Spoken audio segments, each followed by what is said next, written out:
এই বৰষুণৰ বতৰত মই এনেকৈ মাংস বনাই আছো ৰাইজ। ৰ'ব একেবাৰে মানে আৰম্ভণিৰ পৰাই আৰম্ভণি কৰোঁ। মই বনাই আছো মেগী, এয়া ভণ্টিয়ে কাটি আছে পিঁয়াজ। মই মানে আহিলোঁ আজি জেঠাহঁতৰ ঘৰত আৰু ভণ্টি আৰু মোৰ প্লেনিং আজি মাংস খোৱাৰ। প্ৰথমে মেগীখিনি খাই লওঁ ৰ'ব।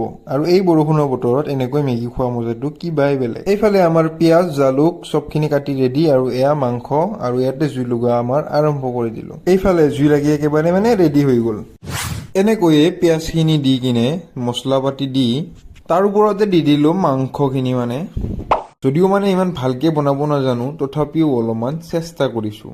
আৰু এইফালে চাওক এয়া ভণ্টিয়ে মানে পুৰা লাইফতে বিজি হৈ আছে। আৰু এইফালে আমাৰ মাংস বনায়ো পুৰা ৰেডি হ'ব লগা হৈয়ে গৈছে। বনাই থকাৰ মাজতে এনেকৈ 2 পিচ মাংস চাইডত লৈ কিনে খোৱাৰ মজাটো আৰু বেলেগ। এনেকৈয়ে মাংস হৈ গ'ল আমাৰ ইফালে ৰেডি, ভাতো হৈ গ'ল ৰেডি। আমি এনেকৈ আৰু খাব বহি গ'লোঁ।